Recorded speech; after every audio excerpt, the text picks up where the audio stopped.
የተከበራችሁ ተመልካቾቻችን እንግዲህ በዛሬው ዕለት የሚከበረው የስቅለት በዓል ኢየሱስ ክርስቶስ የሰው ልጅ ለማዳን ሲል ከሰማያ ሰማያት ወርዶ ከቅድስት ድንግል ማርያም ተወልዶ ብዙ መከራንና ብዙ ስቃይን ተቀብሎ ያዳነበት ዕለት ነው። እንግዲህ በሀገራችን በዛሬው ዕለት በተለያዩ አካባቢዎች በተለይም በክርስትና እምነት ተከታዮች ዘንድ የስቅለት በዓል በድምቀት ይከበራል። ከነዚህ አካባቢዎች መካከል አሁን እኛ በምንገኝበት በፍኖተ ሰላም ከተማ ደብረ ሰላም ቅዱስ ጊዮርጊስ ካቴድራል ቤተክርስቲያንም የእምነቱ ተከታዮች የሃይማኖት አባቶች በተገኙበት በዓሉ በድምቀት ሲከበር ውሏል ማለት ነው። እንግዲህ በዓሉን አስመልክቶ በምዕራብ ጎጃም ሀገረ ስብከት የአቡነ ቶማስ መታሰቢያ የምስራቅ ፀሐይ የአራቱ ጉባኤ መምህር የሆኑት መምህር ቢንያም ዘውዴ እንግዲህ እሳቸው እንዳሉት በተለይ ኢየሱስ ክርስቶስ ወደዚህ ዓለም የመጣ የሰው ልጅ 5500 ዓመት በፍዳ በስቃይና በመከራ የነበረበትን ለማዳንና የሰው ልጅ ወደ ገነት ለመመለስ መሆኑን ገልጸዋል። በተለይ ኢየሱስ ክርስቶስ ብዙ መከራን፣ ብዙ ስቃይን፣ ብዙ ውጣ ውረዶችን ቢያልፍም ደግሞ ምንም እንኳ በስቃይ ውስጥ ደግሞ ደስታ፣ በስቃይ ውስጥ ደግሞ መከራ መኖሩን ለማስተማር ማሳያ መሆኑንም ገልጸዋል። ኢየሱስ ክርስቶስ የሰው ልጅ ለማዳን ወደዚህ ሲመጣም ደግሞ ራሱን ዝቅ አድርጎ አምላክ ሆኖ ሳለ በትህትና ወደዚህ ዓለም መጥቷል። ይህንም ለሰው ልጆች በሙሉ ትህትናን፣ ስነ ምግባርን ለማስተማር ያለመ መሆኑንም ገልጸዋል። እግዚአብሔር 5500 ዘመን በሰው ላይ የነበረውን ፍዳ እግዚአብሔር በህሊና ስቁል ሆኖ ይኖር ነበረ። የሰው ልጅ ከበደለ ጀምሮ አይቲ ሃሎ ከአዳም ይላል ኦሪት ዘፍጥረት መጽሐፍ ቅዱሳችን። አዳም የት አለህ ብሎ ከጠየቀበት ጀምሮ እስካሁን ድረስ በህሊና ተሰቅሎ የኖረበት ጊዜ ነበረ። ዛሬ ግን በአካል የተሰቀለበት ማለት ነው። 5500 ዘመን በህሊና የተሰቀለበትን የምናከብርበት ሲሆን ዛሬ ግን በአካል የተሰቀለበትን ያ ማለት ለእኛ ደግሞ ለምእመናን ሲሰጥ በህሊና ዛሬ ስቁላን ወይም የተሰቀልን ሆነን የምንውልበትና ከዚህ በኋላ እስከ ዕለተ ሞታችን ወይም እስከ ዕለተ ምጽአት በህሊና ተሰቅለን የምንኖርበት ዕለት ነው። ስለዚህ ሁለት በዓል ነው ማለት ነው።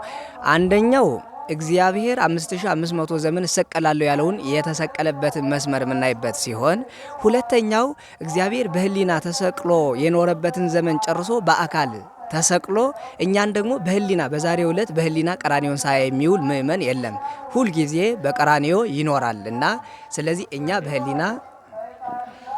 እኛ በህሊና ተሰቅለን የምንውልበት እና ከዛሬም ቀጥሎ እስከ ዕለተ ሞታችን ድረስ ቀራኒዮን በማሰብ በአይነ ህሊና ቀራኒዮን ስናይ የምንውልበት ቀን ነው ማለት ነው ስቅለት ማለት። ሁለተኛው የሐዘንም የደስታም ቀን ነው ዛሬ።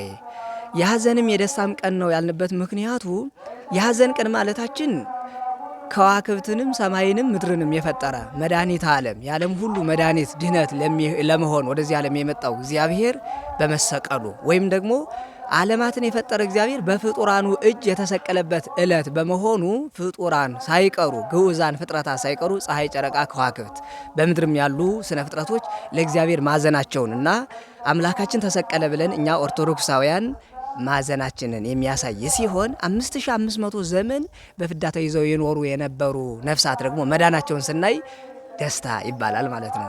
እንደ ስጋ ስናየው በስጋችን መከራ ስንቀበል ስለምንውል ወይም ስንሰግድ፣ ስንደክም፣ ስንወጣ ያ የስጋ ድካም ቢሆንም ሐዘን ቢባልም በነፍስ ግን 5500 ዘመን በምርኮ ውስጥ በዲያብሎስ እጅ ይኖር የነበሩ ነፍሳት የዳኑበት ቀን ስለሆነ የድህነት ቀንም ስለሆነ የደስታና የሐዘን ቀን ለሁለት ከፍለን የምናያት ቀሏ የጨለማና የብርሃን ቀን ናት አይደለ?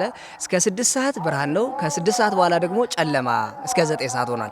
ያ ማለት ጨለማ የሐዘን ምልክት ሲሆን ብርሃን ደግሞ የብርሃን የደስታ ምልክት ስለሆነ ደስታም ያለበት ሐዘንም ያለበት በስጋችን መከራ በመቀበል በነፍሳችን ደግሞ ደስታን በማሰብ የምንኖርበት ማለት ነው። የዚህ ዓለምና የዚያኛውም ዓለም ይሆናል። በዚህ ዓለም መከራ እንዳለ ዛሬ የሐዘን የመከራ እንላታለን። በዚህ ዓለም ደስታ መከራ ደግሞ መንግስተ ሰማያት የምናገኝባት ስለሆነ የዚህን ዓለም መከራ ደስታ የምናደርግባት ስለሆነች ስቅለት ማለት ከመሰቀል ጀምሮ እግዚአብሔር በህሊና የተሰቀለውን እኛ በአካል የተሰቀለውን በዛሬው ዕለት እኛ በህሊና ተሰቅለን የምንኖርበት ዕለትን የምናስብበት ቀን ነው ማለት ነው። በተለይ በእምነቱ ተከታዮች ዘንድና በሃይማኖት አባቶችም በተለይ በዓሉን ሲሳተፉ ያገኘናቸው የእምነቱ ተከታዮችና የሃይማኖት አባቶችም በዓሉ በተለይ በስግደት፣ በጾም፣ በጸሎትና ከወትሮ በተለየ መንገድ በተለያዩ ሃይማኖታዊ ክዋኔዎችና መንፈሳዊ ክዋኔዎች ማክበራቸውን ገልጸውልናል። ከዚህም ባሻገር ደግሞ በተለይ ኢየሱስ ክርስቶስ ለኛ ሲል መስዋዕትነት መክፈሉን ኢየሱስ ክርስቶስ ለሰው ልጆች ሲል ትህትናን ማስተማሩን ትምህርት በመውሰድ እርስ በርሳችን በመዋደድ እርስ በርሳችን በመከባበርና እርስ በርሳችን በመቻቻል በዓሉንም ማክበር እንደሚገባም ገልጸውልናል። በተለይ የስቅለት በዓል ሲነሳ ኢየሱስ ክርስቶስ መከራን ያሳለፈበት ውጣ ውረድ ያሳለፈበት ለሰው ልጆች ሲል የከፈለውን ዋጋ እያሰብን በአይነ ህሊናችን የምናከብርበት እለት መሆኑንም አንስተውልናል። አቅመ ደካሞችን እያሰብን ካለን በማካፈል በዓሉን ማክበር ይገባናል። ስቅለትን ማክበር በጣም በእውነቱ ልዩ ስሜት ነው ያለው። ከጧት ጀምሮ እናንተም እንዳያችሁት ኦርቶዶክሳውያን ምእመናን ሴቶችም ወንዶችም በቤተክርስቲያን ተገኝተው ከጧት ጀምሮ እየሰገዱ እንዲሁም ደግሞ የሚከወኑ ሃይማኖታዊ የሚከወኑ ስርዓቶችን የቤተክርስቲያን ስርዓቶችን የሕማማት የስቅለቱን ስርዓቶች እየተመለከቱ እያዳመጡ እየሰገዱ ነው ያሉትና ልዩ ስሜት ነው የሚሰጠው። በበዓሉ ላይ እየተከናወኑ ያሉ ነገሮች ያው ከስግደቱ በተጨማሪ ያው ውስጥ ላይ ቤተክርስቲያን ውስጥ የሚከናወኑ የተለያዩ ስርዓቶች አሉ። አባቶቻችን መምህራን ያው ግብረ ሕማማትን እያነበቡ ምእመናት ደግሞ ያው እየተከተሉ በዜማ በጸሎት እያዜሙ እየሰገዱ ይገኛሉ። ከዚያ በተጨማሪ ደግሞ እንግዲህ ወደ መጨረሻው አካባቢ በተለይ ስርዓቱ ሊፈጸም ሲል ወንዶችም ሴቶችም የሚያካሂዱት ስርዓት አለ። በአባቶቻችን መሪነት ማለት ነው።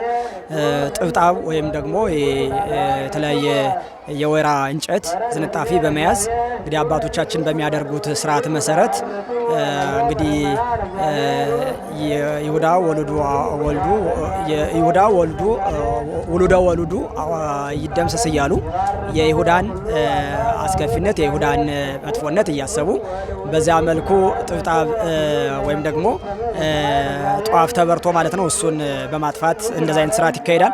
ከዚያ ውጭ ደግሞ አባቶቻችን መምህራን መጨረሻ ላይ የስግደትና የኪርያላይሶን ስግደትና ጸሎት ለምእመናኑ ይሰጣሉ ማለት ነው። ጀርባቸውን በጥብጣብ በመምታት እንዲሰግዱ ይደረጋልና እነዚህ አይነት ሃይማኖታዊ ክንዋኔዎች ይደረጋሉ በዚህ በስርዓቱ ማለት ነው። ቀጥሎ የምናከብረው የትንሣኤ በዓል አለ። ብሩህ የሆነ ጌታችን መድኃኒታችን ኢየሱስ ክርስቶስ የተነሳበትን የትንሣኤ በዓል እናከብራለን። የትንሣኤ በዓልን ደግሞ ስናከብር እኛ የምንማረው ጌታችን መድኃኒታችን ኢየሱስ ክርስቶስ በሞቱ ሕይወትን ሰጥቶ ለእኛ እንዳደረገልን ሕይወትን እንደሰጠን ሁሉ ለእኛ ደግ ርኅራሄ እንዳደረገልን ሁሉ እኛም ደግሞ ለሰዎች ርኅራሄ ደግነትን ማሳየት እንደሚገባ እንማራለን ማለት ነው። በዓሉንም ስናከብር ለምእመናን ወይም ደግሞ በተለይ ላጡት ለተቸገሩት ሁሉ ምጽዋት በመስጠት ያለንን በማካፈል እንደዚህ አይነት ስርዓቶችን ሁሉ ከጌታችን ከመድኃኒታችን ከኢየሱስ ክርስቶስ መስጠትን እንማራለን እና ትንሣኤውንም ስናከብር በዚህ መልኩ እናከብረዋለን ማለት ነው። በመሆኑም ይህን ታሳቢ በማድረግ በመከራ ውስጥ ሆኖ ደስታ በመከራ ውስጥ ሆኖ ተስፋ መኖሩንም ማሳያ መሆኑንም የሃይማኖት አባቶችና የእምነቱ ተከታዮች ገልጸውልናል ማለት ነው።